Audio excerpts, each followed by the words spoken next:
근데 지금 사실 이 이재명 대북 송금 의혹 사건 만들기에 국민의힘이 좀 연루된 정황들이 좀 막 나오고 있어요. 네.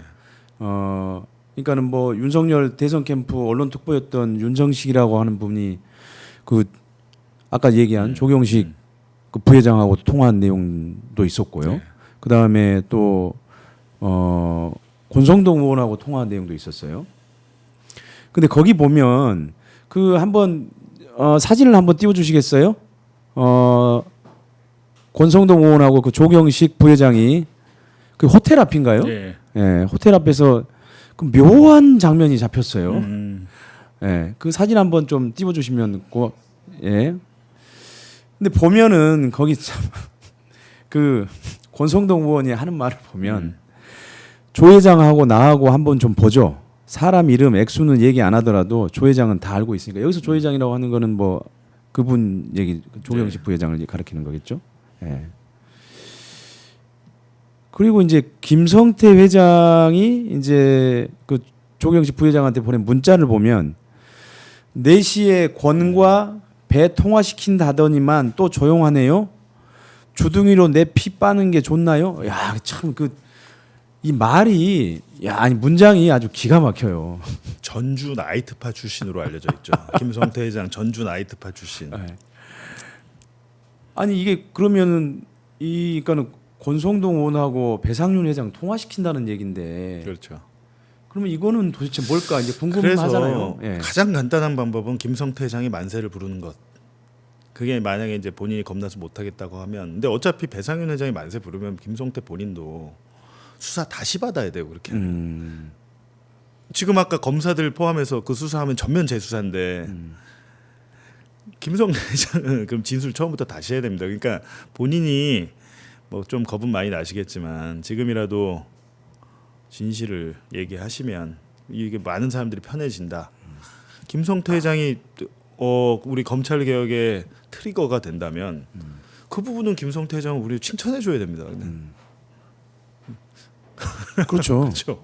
아니 저는 사실 김성태 회장이 네. 진짜로 진실을 밝히면 우리는 마치 그 예수가 그 탕자가 돌아왔을 때 받아들이는 것처럼 우리 받아들일 수 있어요. 맞아요. 진실만 얘기한다면요. 김성태 회장이 진실을 얘기한다면 우리는 많은 국민들이 구명 운동에 나설 수도 있습니다. 이렇게 뒤늦게나마 자신의 잘못을 뉘우치고 진실을 얘기해줬다. 이 사람에 대해서 판사가 감형해줘라. 라고 국민들의 청원이 이어질 수 있고 팬레터도 받을 겁니다. 팬레터 김성태 회장. 김성태 회장님은 곰곰이 좀 고민을 하시고 제게 연락을 주십시오. 저의 그 제보 전화 번호는 포털에서 네이버에서 제 이름 치시면 제 전화번호 나옵니다. 그리고 제 전화번호 많이 알려져 있습니다. 지금 제보 전화 이거 뭐 지금도 막 새벽 4시 5시 막 전화 많이 옵니다 지금. 아니 그래서 그 사진도 입수하신 거 아니에요? 제보 받으신 거 그렇죠. 아니에요? 매불쇼에서 네. 방송 중에 온 거예요. 네. 방송 중에. 그래서 방송 바로 공개를 했죠. 이게. 근데 그 한 분은 이제 조경식 부회장은 지금 이제 구속 상황에 있는 거고요. 구속돼 있고, 체포. 예, 먼저 영장 체포. 했겠네요. 예. 된 상황에 있는 거고. 그다음에 근데 이제 보면은 그 사진 구도가 아주 묘해요. 네. 이 권성동 의원은 뭐 이렇게 핸드폰으로 뭐 보고 있는 것 같고 예. 그거를 옆에서 이 간절하게 바라보고 있는 것 같고. 맞습니다. 예. 그러면 도대체 권 의원은 도대체 왜 KH그룹 임원을 만난 건가요? 물론 그 권성동 의원이 강원도 국회의원이고 그리고 조경식 부회장은 그 강원도 알펜시아 관련 사업을 했으니까 뭐 전혀 모르지는 않겠죠 뭐. 아니 본인이 검사 출신인데다가 네. 검찰과 KH 그룹을 잇는 역할을 하고 또 거기서 어떤 금전적인 이득을 기대했을 가능성이 있죠. 지금 돈 얘기도 나오고 하니까. 근데 그 부분 또한 수사를 안 할 수가 없게 됐어요. 녹음 파일이 나왔는데 어떻게 수사를 안 합니까? 근데 이번에 권성동 씨는 이번에는 참 피해가기 어렵겠다. 왜냐하면 그 당사자들이 이제 다 진실을 얘기해 버리면 그렇죠. 최소한 그러니까는 또 강원랜드 취업 관련 사건에서는 벗어났어요.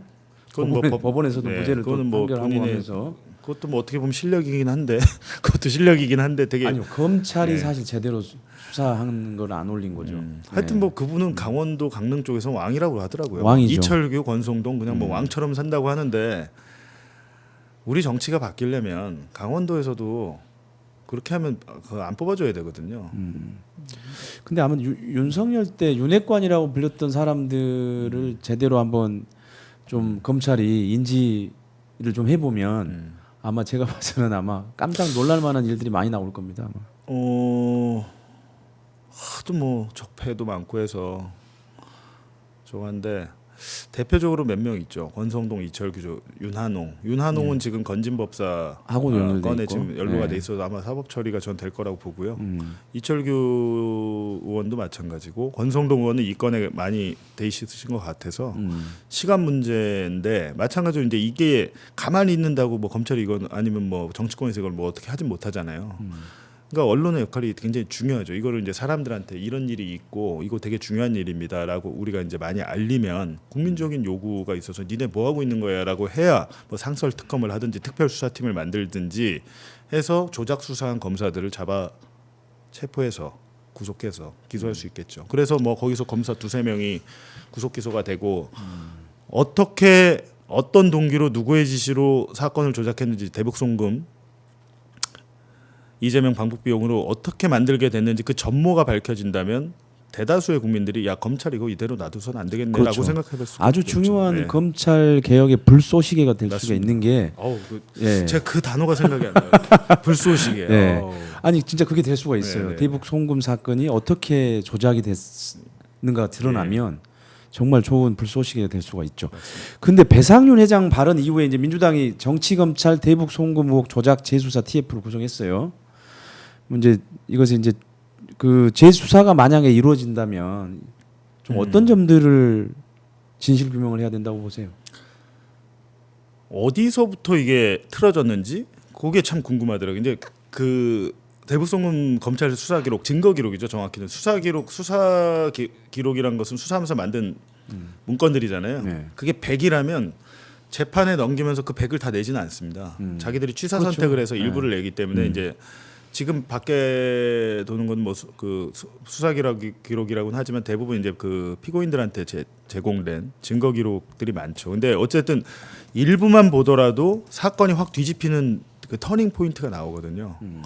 2022년 연말까지는 변호사비 대납으로 갔어요. 근데 2022년 12월인가 23년 1월인가부터 사건이 대북 송금으로 바뀌기 시작합니다.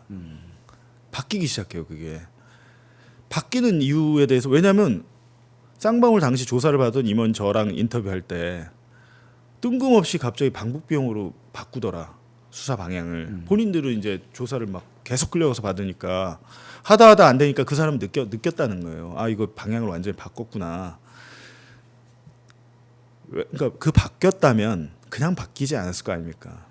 당연히 지시가 있었고 지시가 있었으면 지시를 이행하기 위해서 설계를 한 검사가 있을 거고 설계를 또 설계안대로 지시를 해서도 이행한 검사가 있을 거고 이게 있잖아요. 그리고 수사관들도 있고 그렇기 때문에 그 부분들은 당시에 이제 쌍방울 임원들 관계자들 다 조사는 다시 하긴 해야 될 겁니다. 그 하고 하되 가장 결정타는 저는 생각보다 쉽게 될 수 있는 게 그거를 진술에 의존하지 말고 물증이 저는 있을 거라고 봅니다. 김성태 회장 물증 많을 거라고 저는 생각합니다. 네. 그분이 사실 그냥 버려두지는 않았겠죠. 김성태 회장님 물증 많을 것 같은데 거듭 말씀해 연락 한번 주십시오. 최대한 저희가 오마이뉴스에도 좀 연락 좀 주세요. 아니 뭐 배상윤 회장님 마찬가지고 저희가 구영식 기자와 함께 공동 인터뷰로 왜냐면 많은 매체들이 하는 게 좋으니까요. 이런 걸 뭐 아시겠지만 뉴스타파는 뭐 단독 달고 이런 거 하지 않습니다. 이게 중요한 일이기 때문에 그럼요. 저희 혼자 하는 게 의미가 없고 되도록이면 많은 매체가 뭐 같이 할 수 있도록 이렇게. 근데 어느 정치 평론가가 이 대북 송금 의혹 사건이 만약에 조작이냐 아니냐 이 부분이 검찰은 죽느냐 사느냐의 상황에 빠져 있다 이렇게 얘기했어요. 그렇죠. 네. 검찰 살까요? 예를 들면 연호회도 그렇게 아니라고 그랬는데 연호회 술 파티. 네. 만약에 쌍방울 임원들이 다 들고 나와봐요. 맞아. 연호회만 있는 게 아니고 참돔도 있었습니다. 뭐 이러면서 그거는 뭐 아주 일부고요. 뭐 제일 싼 걸 얘기하셨네. 민호회도 뭐 있었겠죠. 다금바리도 있고 뭐 더울 때는 민호회로 좀 우리 회장님 우리 회장님 복날이라 그날 뭐 민호회 준비했습니다. 뭐 이렇게 나와 버리면 검찰은 진짜 그거 해체죠. 검찰청에서 그러니까 수원지검이 특히나 이제 좀 중앙지검과는 달라서 기자들도 좀 상대적으로 적고 보는 눈이 적어서 그런가. 야, 어떻게 저런 일을 하지? 이런 생각이 들더라고요. 아무튼 그 부분도 저는 사실 그 새 정부의 검찰에서 반드시 밝혀져야 된다고 봅니다.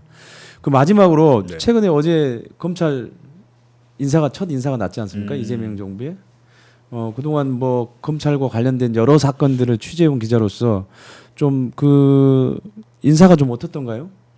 그러니까 뭐 실망했던 분도 계시고 네.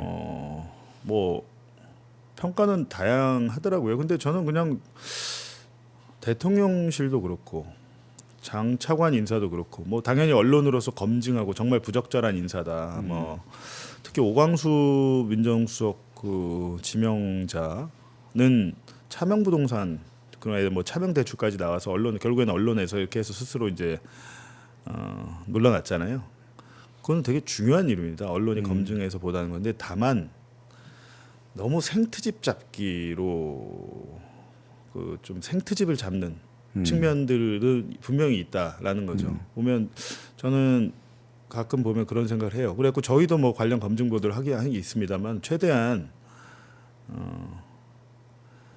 지금 인수위원회가 없이 출범을 했잖아요. 그러니까 당연히 제가 볼 땐 상대적으로 그 시간도 그렇고 사람을 구하고 검증하는 시간도 꽤 필요한데 그 시간이 없이 하다 보니까 이런 일들이 좀 있지 않은가. 근데 언론은 언론대로 역할을 하고 대통령은 대통령대로의 그걸 하시면 되고 만약에 잘못이 있으면 쿨하게 인정을 하고 그렇게 가면 될 것 같습니다. 갔는데 검찰 인사 같은 경우는 저는 이문정 부장검사가 전 중앙지검장이 될 거라고 전에 어디 가서 한번 얘기를 했었는데 동부지검장이 됐죠.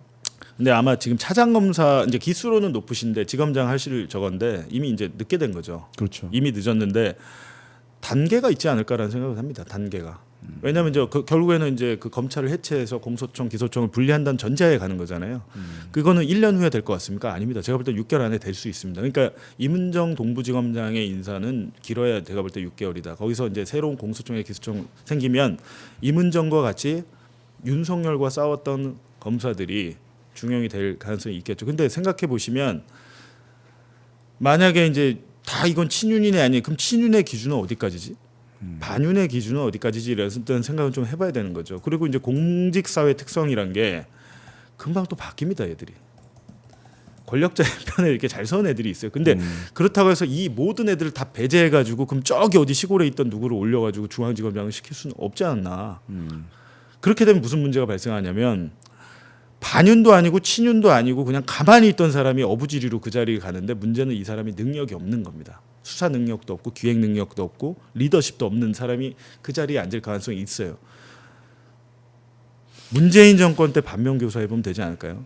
착한 사람이 우리는 중요하지 않거든요. 제가 볼 때는 저도 사실 기자로서 일하지만 저는 착한 기자 싫어합니다. 굉장히 못됐고 모났지만 근성이 있고 끈질기고 내가 끝까지 이거 취재해가지고 밝힌다. 나는 이런 사람 좀 좋아하거든요. 근데 그 사람이 마냥 착하고 순하고 남들한테 잘해주고 인기 있는 사람 좀 그런 사람 원하지 않죠. 좀 약간 좀 악질, 독종 같은 기자가 더 좋다고 생각하는데 마찬가지로 지금 이 초반의 인사에 대해서 개인적으로는 한 좀 두고 보자, 지켜보자라는 겁니다. 뭐 정성호 법무부 장관이 뭐 한마디를 해가지고 이 사람 잘못했네. 국민들은 그럴 수 있죠. 국민들은. 근데 언론은 기사 쓸 때 좀 생각을 하고 써야 되겠다. 왜냐하면 국민들은 또 그 언론 기사를 보고 세상을 또 판단하기 때문에 저도 좀 이런 건 좀 객관적이고 신중하게 볼 필요는 있지 않나 그렇게 생각합니다. 근데 뭐 그 언론은 권력이 있는 쪽에 검증을 집중할 수밖에 없는 거니까 그렇죠. 그거는 뭐 권력을 가진 쪽에서 그거는 미리 잘 알고 있을 거고 그리고 그걸 인내할 수밖에 없어요. 뭐 검증을 안 할 수는 없는 거고. 근데 뭐 예를 들면 그 분이 누굽니까? 검찰국장인가요? 조국 가족 그 일가족 수사하셨던 분. 당연히 부적절하다고 언론이 지적을 해야죠. 네. 만약에 그 인사를 모르고 했다라고 하면은 그거는 대통령실의 무능인 건데 우리가 예를 들면 검증을 했어. 그리고 당사자 인터뷰를 했어. 얘가 거기에 대해서 모든 걸 밝힐 협조가 준비가 돼 있어, 자세가 돼 있어. 우리가 고 인정해. 근데 그렇게까지 이렇게 발표할 때 그 얘기는 하지 않아요. 그런 과정이 있어서 가능성도 없지 않아 보이고 만약에 그 사람이 그저께 그분 누굽니까? 법무부 차관 지명되신 분 국회에 이진수? 나왔잖아요. 네. 근데 그런 부분에서 부적절한 발언을 하거나 보니까 아무 생각이 안 바뀌었는데 여기 완전히 그냥 윤석열 그 사고방식 패거리 중에 일원인데 그럼 가차없이 잘라야죠. 근데 그런 부분에 대해서 언론이 충분히 지적해주고 한 건 뭐 당연하다고 생각합니다. 네. 알겠습니다. 아무튼 이재명 정부가 검찰 개혁을 제대로 해주기를 기대하고요. 민심에 반한 것은 반드시 그 대가를 치르게 된다는 것은 지난 역사들이 명징하게 보여주고 있습니다. 아까 봉지국 기자가 저희 방송 중에 얘기했던 것처럼 배상윤 회장님 저희하고 인터뷰할 수 있으면 참 좋겠네요. 왜냐하면 저희가 뭐 단순하게 무슨 특정 욕심 때문에 하는 게 아니고 대북 송금 의혹 사건에 대한 정확한 진실을 저희가 좀 찾아보기 위해서 그 중요한 그와 관련돼서 중요한 인물이시기 때문에 저희가 한번 인터뷰를 할 수 있었으면 좋겠다라고 얘기를 드리는 겁니다.